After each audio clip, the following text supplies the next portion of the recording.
Tonight, the 7 Eyewitness News I-Team is looking into disturbing claims of child sex abuse connected to the Holland Central School District.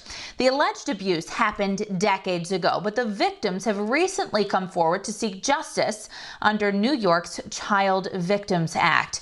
The former teacher detailed in the text of the lawsuit, but not named as a defendant, is identified as Carl Penziul, who moved out of the area years ago.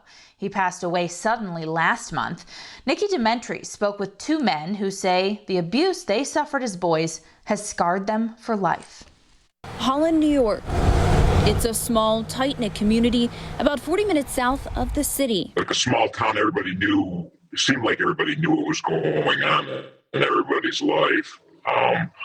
How this slipped through the cracks, I don't know. But now Holland is under the microscope. Holland Central School District is facing 7 lawsuits under the New York Child Victims Act filed back in early summer involving alleged sexual abuse during the late 70s and early 80s, all tied to a former middle school math teacher. There were so many red flags here, so many times that we believe it was known. They knew or they should have known. That as we allege, that he was unsafe. Herman Law represents all 7 victims, none of whom are identified in the lawsuits. At the time of the alleged abuse from 1977 to 1981, the victims ranged in age from 9 to 14 years old. According to one of the lawsuits, one of the victims reported the abuse to the principal at the time, but nothing happened, it says, until 1981. 3 of the suits also name the former Boys Club of Holland, now the Boys and Girls Club of Holland, as a defendant. Those suits detail alleged abuse happening at both the middle school and on the Boys Club grounds involving the same teacher. There are cases in many ways that I see all the time in terms of adults in the room not doing the right thing. Adults in the room looking the other way. 2 of the 7 victims agreed to share their stories with 7 Eyewitness News. We agreed to use their initials to identify them in this story. I have a group of friends now that nobody else really can penetrate that group because nobody else knows what we went through. One of the former students that filed a lawsuit says Holland was a place he loved calling home. I think of a great childhood in Holland, and this is something that certainly turned things very serious for me very quickly. But with the good came the bad, and haunting memories, he says, recently came flooding back. I was angry at myself for letting it happen, certainly embarrassed. I felt that I let down my family. And, somewhat, I was certainly embarrassed about that. At certain points you feel I felt very alone. There certainly weren't a lot of people willing to talk about it back then, other than my family. This former student's initial complaint details at least 3 instances of abuse in the middle school boys' locker room when he was 12 years old.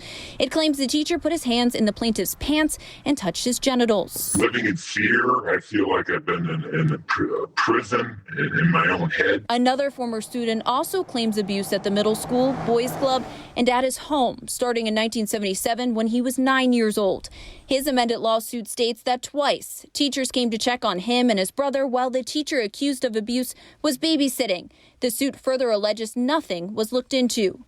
It's tough. It's been tough. It's been a tough 40 years. That former student, who now lives in Florida, says he turned to drinking and drugs to numb the pain. He's now sober, but not immune to that pain. The hell I went through, I don't want another child to experience it. It's that impactful on my life that it basically ruined my life. Both victims are hoping sharing their stories will give strength to any other victim of this instance or any instance to come forward. They say time heals all wounds. It's a tough road, and seek help, seek therapy. In an email exchange, the Holland School Superintendent says the district is disturbed by the allegations and said the math teacher has not worked for the district since the early 1980s. She deferred all other questions to district attorneys. Multiple requests for comment from them remain unanswered. The Boys and Girls Club of Holland on Vermont Street says in a statement it is aware of the 3 lawsuits filed against the organization in regards to, quote, alleged acts that took place more than 40 years ago, and denies it including any current staff, board members, or volunteers. All 7 civil lawsuits are ongoing in the New York court system. In response to both of these former students' allegations made in their respective complaints, lawyers for the Holland Central School District admits the employment of the teacher but denies all allegations. Court documents from the district indicate they will be defending their claims, but argue the allegations made are unclear and there is no record of inappropriate behavior. The same goes for the Boys and Girls Club of Holland. Lawyers there deny all allegations, including that the math teacher accused was involved with the organization in any way. When it was finally contacted, the weight lifted off my shoulders, I can't tell you, and the tingle I felt in the body and the goosebumps is finally somebody is listening, and that it won't happen again, and if it's not this perpetrator, it's other ones. Nikki Dementry, 7 Eyewitness News. Now, it's important to note that the I-Team did reach out to Penziul before his sudden death on November 26th. We did not hear back from him. At the time of his death, he was teaching at a college in central New York.